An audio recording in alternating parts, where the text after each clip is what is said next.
Pemirsa, kita awali iNews pagi kali ini dengan informasi massa di Tambora, Jakarta Barat mengamuk dan merusak mobil milik seorang pria lanjut usia tadi malam.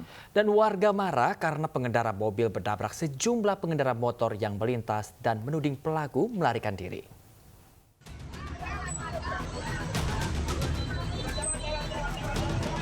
Massa menggerumuni sebuah mobil di Jalan Tanah Sereal, Tambora, Jakarta Barat. Sebelumnya warga merusak mobil minibus yang dikendarai BM Nainggolan ini. Warga marah hingga merusak mobil karena menuding pelaku melarikan diri usai menabrak sejumlah pengendara sepeda motor yang melintas.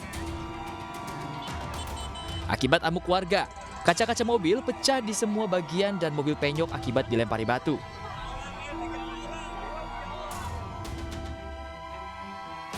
Menghindari masuk massa, warga menyelamatkan pengemudi di pos RW terdekat untuk dimintai keterangan bersama sejumlah pengendara sepeda motor yang ditabrak pelaku. Selain mobilnya rusak, BM Nainggolan syok setelah dikepung massa. Mobil dari belakang langsung nabrak motor, langsung saking kencangnya itu. Langsung jatuh motornya, ketiban anak saya ini.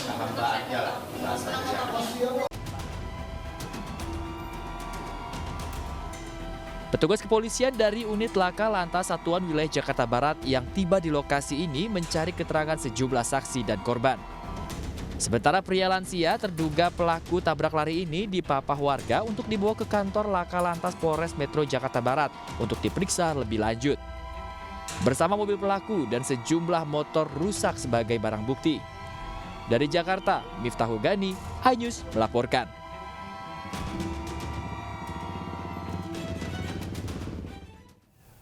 Masih seputar pengendara motor, pemirsa, di mana seorang wanita pengendara motor di Jakarta viral di media sosial. Ya, korban terluka dan ternyata ditabrak kekasihnya lantaran cemburu buta.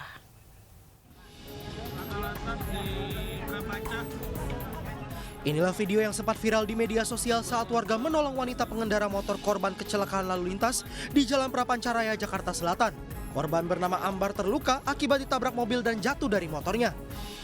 Kejadian ini menjadi ramai lantaran pihak keluarga mengetahui jika Ambar ternyata sengaja ditabrak oleh kekasihnya. Bersama keluarganya, Ambar melaporkan insiden ini ke Polres Metro Jakarta Selatan. Ambar menyatakan sebelum tertabrak salah satu teman lelakinya menyapa Ambar yang hendak pulang. Hal ini dilihat kekasihnya yang langsung terbakar cemburu. Kekasihnya lalu membututi hingga akhirnya menyerempet sepeda motor Ambar hingga terjatuh. Mas, biasa aja, jadinya kayak gitu, nyerempet terus jatuh. Itu aja sih, gak ada lagi. Apa yang mau ditanya, biar saya jawab. Awalnya dipicu karena apa sih, Mbak? Saya lagi nongkrong sama teman-teman saya, teman-teman kerja, terus dia cemburu karena ada yang dari saya di kafe. Kasus ini masih dalam penanganan Polres Metro Jakarta Selatan. Dari Jakarta, Helmi Sajangmati, iNews melaporkan. Pemirsa, seorang pemuda anggota geng motor ditembak polisi usai lakukan perlawanan saat digiring dalam penunjukan TKP. Iya, pelaku ini mengaku melakukan penganiayaan terhadap korbannya dengan sebilah pedang.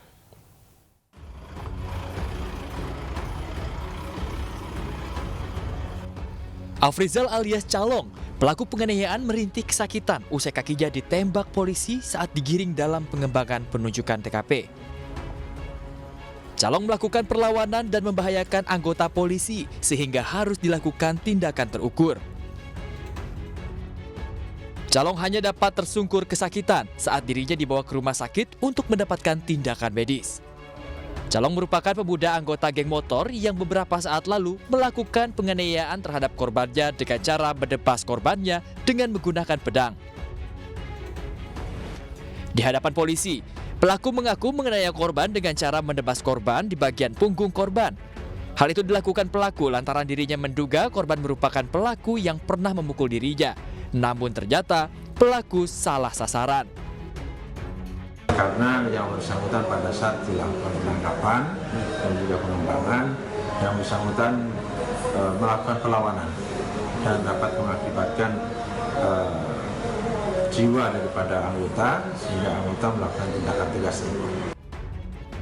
Usai menjalani penanganan medis, pelaku selanjutnya kembali digiring ke mobil untuk selanjutnya menjalani proses lebih lanjut di Polrestabes Kota Makassar. Akibat perbuatannya, pelaku bersama sejumlah rekan-rekannya dijerat pasal 170 KUHP dengan ancaman pidana di atas 7 tahun lamanya. Dari Makassar, Sulawesi Selatan, Nur Bone, iNews melaporkan. Pemirsa, razia kendaraan menggunakan tilang manual ini ternyata tak membuat jera pengendara. Puluhan motor terjaring razia karena menerobos jalur bus Transjakarta, Jalan dan Mogot Kalideres, Jakarta.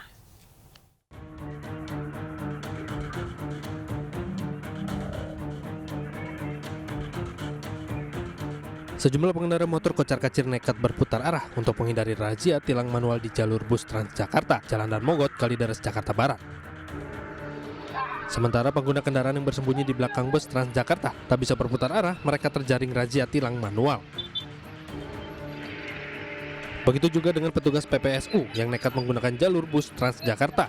Dirinya menggunakan jalur bus Transjakarta untuk menghindari macet demi mengangkut sampah warga. Namun sebuah kendaraan milik sumber daya air Pemprov DKI Jakarta dibiarkan berjalan mulus tak terjaring razia tilang manual.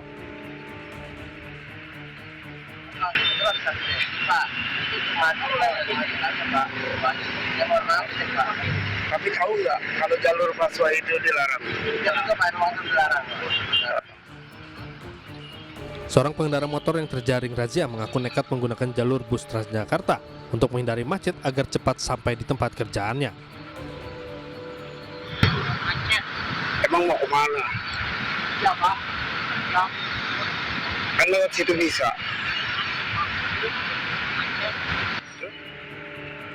Petugas kepolisian lalu lintas sektor Kalideres tak hanya melakukan tilang manual terhadap kendaraan yang menggunakan jalur bus Transjakarta.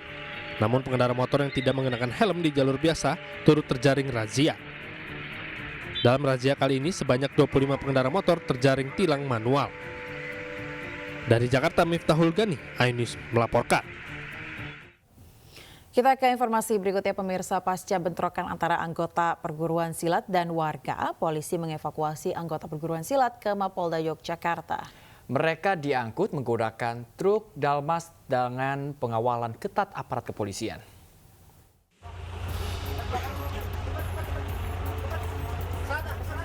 Ratusan pesilat yang sempat terkepung massa di pendopo Taman Siswa Kota Yogyakarta dievakuasi oleh polisi. Evakuasi ratusan pesilat ini menggunakan 16 truk satuan Dalmas dan langsung dibawa ke Mapolda Yogyakarta dengan pengawalan ketat. Sebelumnya para pesilat ini dikepung warga akibat diduga melakukan keributan di sejumlah tempat di Kota Yogyakarta. Diduga keributan dilakukan dengan dalih balas dendam setelah salah satu anggota perguruan silat dianiaya sejumlah oknum kelompok supporter sepak bola. Polda Yogyakarta melakukan pengamanan agar keadaan tidak semakin memburuk. Polisi menghimbau warga dan semua pihak untuk menahan diri agar situasi di Jogja tetap kondusif. Untuk sementara situasi sudah bisa kami kendalikan, namun demikian kami tetap melakukan penjagaan dan juga akan melakukan kegiatan patroli untuk memastikan tidak ada orang yang akan melakukan tindakan tersebut di wilayah Jogja.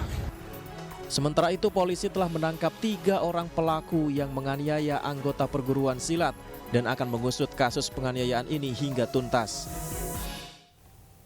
Pemirsa, penertiban aset Dinas Kesehatan Provinsi Jawa Timur di Kota Kediri ricuh. Sejumlah mahasiswa terlibat adu mulut dan bersitegang dengan petugas.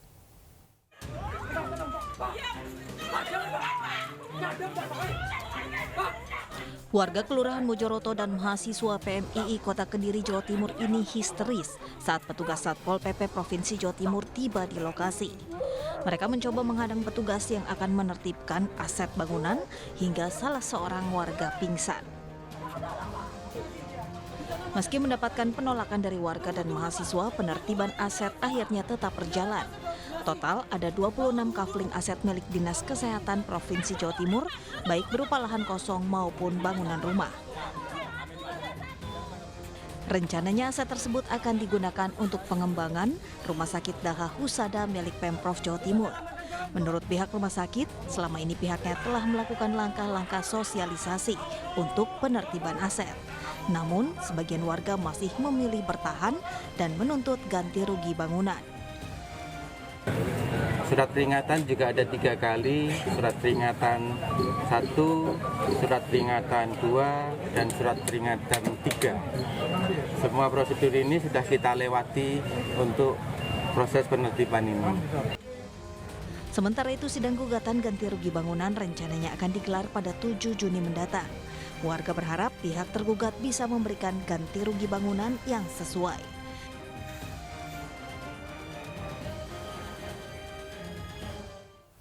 Kita beralih ke Sulawesi Tenggara, pemirsa. Aksi unjuk rasa di kantor PT Antam Konawe Utara berakhir bentrok. Sejumlah polisi dan pengunjuk rasa pun terluka.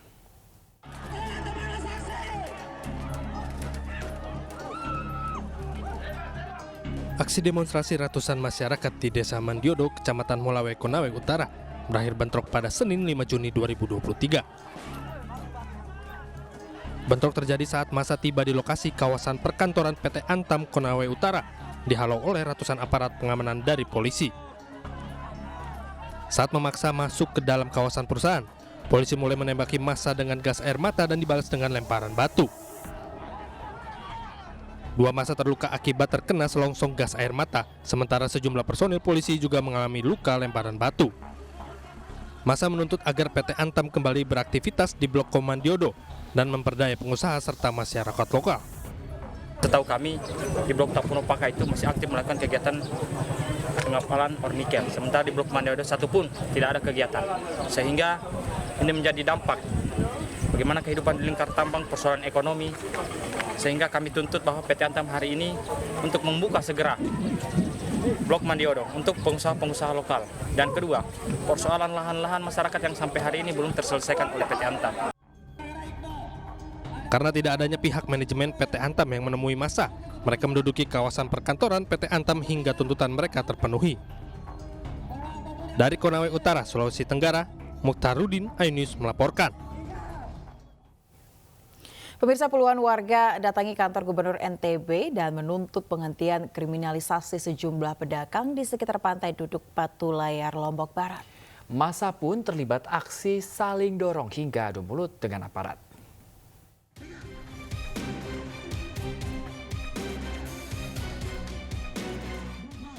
Puluhan warga Batu Layar terlibat adu mulut dengan aparat penegak hukum di sekitar kantor Gubernur Nusa Tenggara Barat. Warga bahkan terlibat aksi saling dorong dengan petugas. Massa yang berasal dari gabungan warga dan pedagang di sekitar pantai duduk Batu Layar, Lombok Barat itu menuntut penghentian kriminalisasi terhadap sejumlah warga yang dipenjara akibat permasalahan lahan tanah di pantai itu. Selain itu, dalam aksinya warga juga meminta gubernur untuk mengambil alih permasalahan lahan yang terjadi di Batu Layar. Sebab Bupati Lombok Barat dianggap apatis terhadap polemik yang terjadi terhadap warga di pantai duduk Batu Layar. Ini tanah ini statusnya ini tanah negara yang kemudian dialihkan untuk tanah adat. Nah, kenapa tiba-tiba hari ini muncul sertifikat hak milik pribadi? Sedangkan tapal batas tidak ada. Seharusnya kalau kita memiliki hak pribadi atau milik orang itu seharusnya ada tapal batas atas sepadan pantai dengan yang memang disertifikatkan. Kepala Bakesbang Poldagri NTB Ruslan Abdul Ghani akhirnya menemui massa aksi dan berjanji akan melakukan proses hukum terhadap permasalahan lahan tanah di pantai duduk Batu Layar. Sebelumnya 7 orang pedagang diduga mendapatkan kriminalisasi ditahan akibat permasalahan lahan tanah di pantai tersebut. Massa dari tenaga medis dan kesehatan yang tergabung dalam 5 organisasi kesehatan dan medis menggelar aksi demo di depan gedung DPR Republik Indonesia Senayan, Jakarta.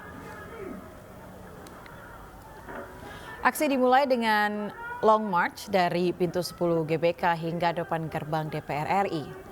Mereka menyampaikan tuntutan untuk menghentikan pembahasan rancangan Undang-Undang Kesehatan dan Cipta Kerja. Pengunjuk rasa memadati separuh jalan di depan gedung DPR RI, membuat petugas merekayasa arus lalu lintas. Sekolah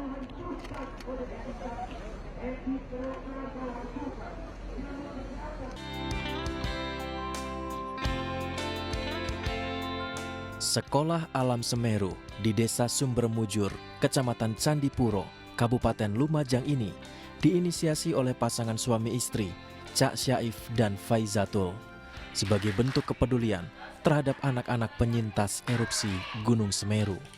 Meski dengan segala keterbatasan, namun Cak Syaif dan istrinya Faizatul gigih berupaya mencerdaskan anak-anak lereng Gunung Semeru dengan berbagai cara. Kalau setiap hari biasanya anak-anak selepas pulang sekolah ke sini membaca, mengerjakan tugas sekolah. Setelah itu bermain. Nanti 1 minggu sekali atau 2 minggu sekali kita ajak outbound biasanya. Mendukung aktivitas Sekolah Alam Semeru ini, MNC Peduli melalui program Generasi Cerdas Anak Bangsa menyalurkan bantuan berupa buku bacaan untuk menambah wawasan dan referensi bacaan anak-anak penyintas erupsi Gunung Semeru.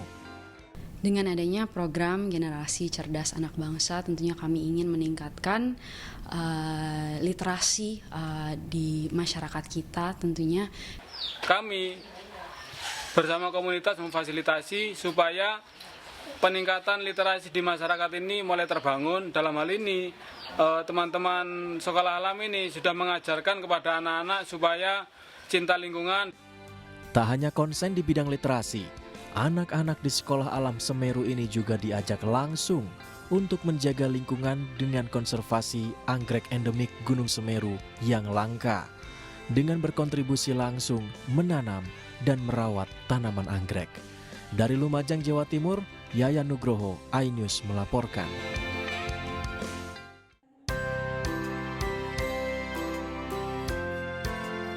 Memahami tahap tumbuh kembang anak sangatlah penting sebagai bagian dari pola pengasuhan orang tua, seiring dengan proses pertumbuhan dan perkembangan anak.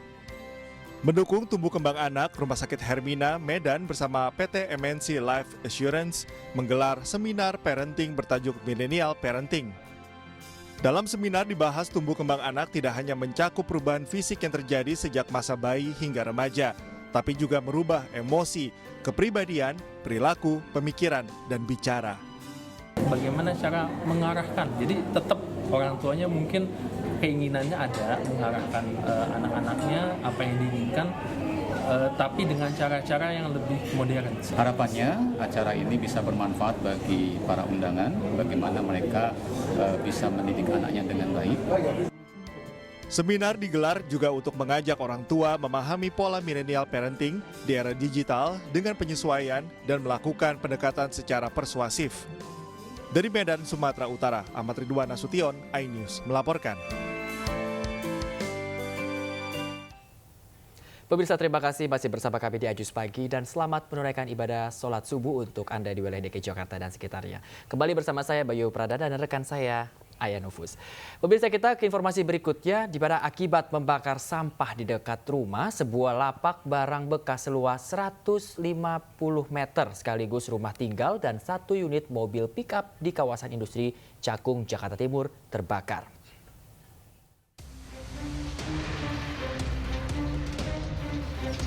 Sebuah rumah tinggal, lapak barang bekas, serta 1 unit mobil pick-up terbakar di kawasan Cakung, tepatnya di Jalan Rawa Sumur Barat, Jatinegara, Cakung, Jakarta Timur. Penghuni rumah tak kuasa menahan tangis saat melihat bangunannya ludes dilalap api. Petugas pemadam kebakaran yang tiba di lokasi langsung memadamkan api. Api berhasil dipadamkan setelah 30 menit setelah mengerahkan 14 mobil pemadam. Diduga kebakaran terjadi setelah adanya perambatan api dari pembakaran sampah di sekitar lapak. Hembusan angin yang kencang membuat api menyambar ke mobil pick-up dan bangunan. Semacam ledakan dari bahan bakar mobil, dan mobil ini ternyata masih baru 1-2 minggu dibeli oleh pemilik, dan hari ini terbakar. Untuk luasan kurang lebih 140 meter dengan kerugian ditaksir kurang lebih 300 juta. Alhamdulillah kita mengerahkan 14 unit untuk antisipasi, dan segera setelah 30 menit kita bekerja, alhamdulillah dapat kita kuasai, kita lakukan. Tidak ada korban luka maupun jiwa. Kini kasusnya ditangani petugas kepolisian sektor Cakung, Jakarta Timur. Dari Jakarta, Rio Manik, iNews melaporkan. Pemirsa, sebuah rumah 2 lantai di pemukiman padat penduduk di kawasan Senen, Jakarta Pusat ludes terbakar. Api diduga berasal dari terbakarnya sepeda motor yang sedang dipanaskan di halaman depan rumah.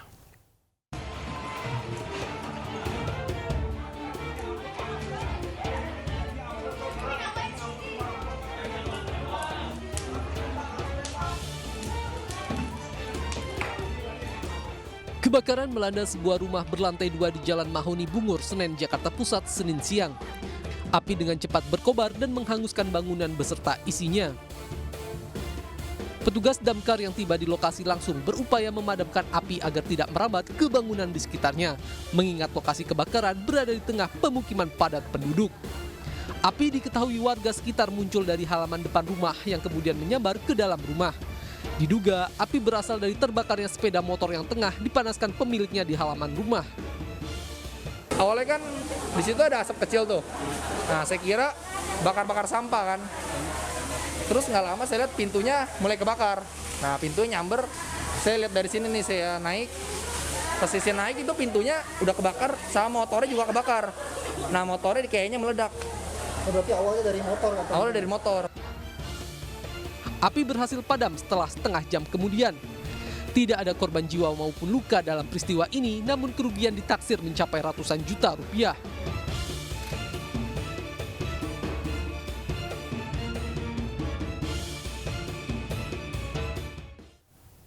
Masih seputar kebakaran, pemirsa, di mana kebakaran menghanguskan sejumlah kios pedagang di Kuitang, Senen, Jakarta. Diduga api berasal dari kebocoran tabung gas LPG dari kios warung kopi.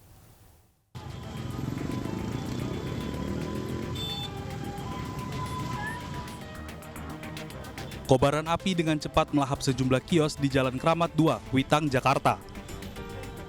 Saat kejadian, warga sempat mendengar beberapa kali suara ledakan yang disusul semburan api.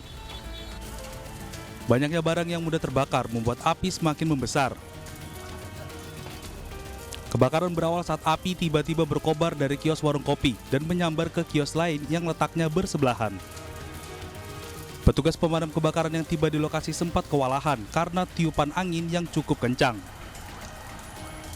Diduga kebakaran berasal dari kebocoran tabung gas LPG di warung kopi. Awalnya sih dari warung mungkin tabung ini, tabung gasnya bocor apa gimana? Berarti ada sempat ledakan nih, Bang? Iya, tapi habis api kecil terus cepet banget udah merembet langsung ada ledakan. Itu berapa kali ledakan? Tadi sampai 2 kali. 2 kali. Ini ruko bangunan apa sih, Bang? Ini warkop.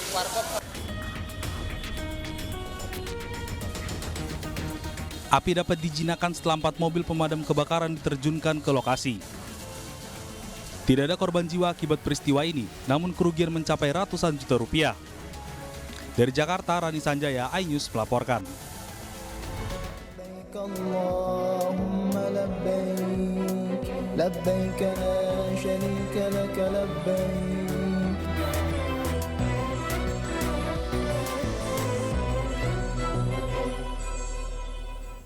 Kita beralih ke informasi lainnya, pemirsa. Melaksanakan umroh wajib tidak akan terasa sempurna jika jemaah calon haji tak melaksanakan sholat fardu di Masjidil Haram. Namun perlu perhatikan waktunya agar para jemaah bisa nyaman dan aman dalam beribadah mengingat cuaca terik di Tanah Suci.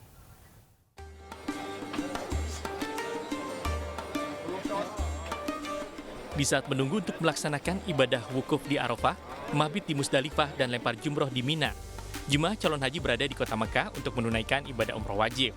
Tetapi bukan berarti mengabaikan ibadah sholat fardu di Masjidil Haram, tak terkecuali jemaah calon haji lansia. Namun ada himbauan dari petugas penanganan krisis dan pertolongan pertama pada jemaah haji yang berada di sektor khusus Masjidil Haram, untuk menghindari waktu rawan di siang hari agar terhindar dari dehidrasi, karena di Makkah suhu udara mencapai 42 bahkan bisa sampai 45 derajat Celcius. Saya menghimbau kepada para jamaah untuk agar dapat datang ke Masjidil Haram pada jam-jam setelah habis subuh. Jadi sebelum jam 7 sudah ada berada di sini. Kemudian pada sore hari, mulai dari jam 6 sore sampai malam, artinya kita hindari matahari secara langsung untuk menghindari terjadi dehidrasi atau kecapean atau terjadi serangan panas atau yang kita sebut heat stroke. Bagi jemaah lansia yang sholat subuh di Masjidil Haram diharapkan pukul 7 sudah harus kembali ke hotel mereka. Sedangkan di sore hari bisa berangkat dari hotel pukul 18 waktu setempat hingga malam hari agar terhindar dari sengatan matahari langsung yang cukup panas. Dari Makkah, Arab Saudi, Ahmad Tasori, iNews melaporkan. Ya, pemirsa, jemaah haji khusus tiba di Madinah, Arab Saudi. 282 jemaah haji khusus terbesar menginap di sejumlah hotel bintang 5 yang letaknya ini hanya beberapa puluh meter dari Masjid Nabawi.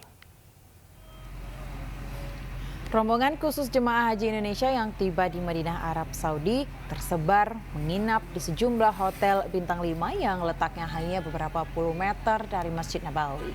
Sementara kuota jemaah haji khusus 2023 sebanyak 18.320 jemaah dengan perincian 17.680 jemaah kuota dasar dan tambahan 640 orang. Ibadah haji ditawarkan terbentuk dalam beberapa paket yang ditawarkan. Ada yang berdurasi waktu 10 hingga 30 hari. لبيك اللهم لبيك لبيك لا شريك لك لبيك.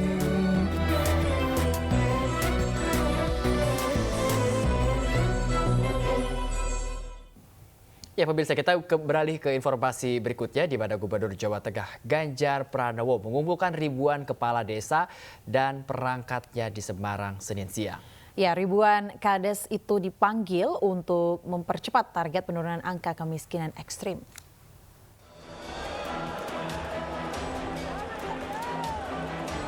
Gubernur Jawa Tengah Ganjar Pranowo mengumpulkan sebanyak 7.810 kepala desa se-Jawa Tengah beserta perwakilan perangkat desa di Gor Jatidiri, Gajah Mungkur, Kota Semarang. Ganjar mengkonsolidasikan program-program percepatan penurunan angka kemiskinan ekstrim pada seluruh kades untuk mengejar target di akhir masa jabatan. Ganjar juga mengingatkan para kepala desa yang belum melaporkan pekerjaan administratif pengelolaan keuangan negara. Ternyata masih ada PR yang mesti kita kerjakan. Satu, penurunan angka kemiskinan. Dua, stunting yang diprogramkan oleh Pak Presiden Pak Jokowi. Nah, tugas kami sekarang melakukan percepatan itu. Tidak dipungkiri akibat pandemi kemarin kemiskinannya naik, penganggurannya naik. Kan kita tidak hanya sekedar menyalahkan karena pandemi, tapi kita harus berbuat sesuatu dengan target yang mau kita capai. Beberapa target tidak akan tercapai karena kondisi itu, tapi kita nggak boleh menyerah. Sejumlah program untuk percepatan target penurunan angka kemiskinan ekstrim di desa yang digulirkan Pemprov Jateng. Di antaranya pemanfaatan APBD, bantuan RTLH, air bersih, hingga listrik gratis. Dari Semarang, Jawa Tengah, Kristadi, iNews melaporkan. Pemirsa, sebanyak 27 kapal jenis longboard diberikan oleh Menteri Sosial RI Tri Risma hari ini terhadap masyarakat Asmat, Papua dalam upaya membantu memajukan kehidupan para masyarakat sekitar. Ya, nantinya kapal ini juga akan dimanfaatkan untuk kehidupan sosial masyarakat dan mendistribusikan bantuan sosial.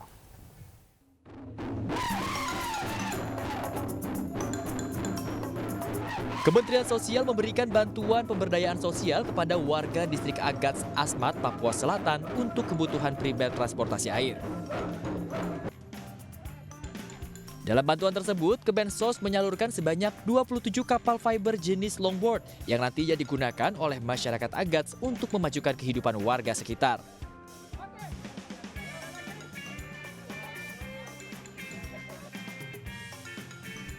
Selain itu, Risma juga memberikan bantuan bibit ternak sebanyak 1.000 ekor babi, ribuan pasang pakaian, dan penerangan umum tenaga surya atau PJUTS sebanyak 100 unit terhadap Keuskupan Agats dan Bupati Asmat.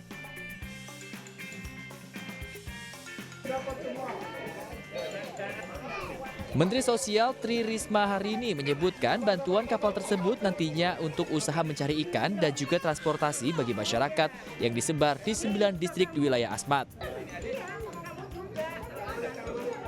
Itu nanti akan dibagi di 9 distrik, masing-masing distrik 3. Nanti yang mereka akan gunakan untuk transportasi, mereka gunakan untuk untuk menjual produk-produk mereka seperti itu.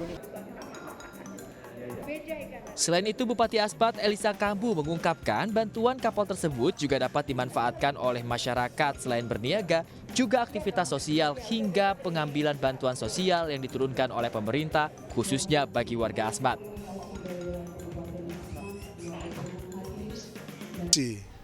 Dalam urusan-urusan ke ibu kota distrik, ke kabupaten, pencairan bantuan-bantuan pemerintah, sembako, PKH, dan juga bantuan-bantuan yang lain, mereka sudah bisa menggunakan. Kan selama ini kasihan, mereka bisa menyewa sarana transportasi, uang yang didapat hanya 600 katakanlah. Tapi transportasi yang digunakan dari kampung itu datang, itu lebih besar dari apa yang didapatkan. Nantinya, Kemensos juga akan memberikan bantuan kolam untuk produksi udang dan pengolahan kerupuk udang agar langkah niaga warga Asmat, khususnya di distrik Agats, lebih meningkat dan berkembang.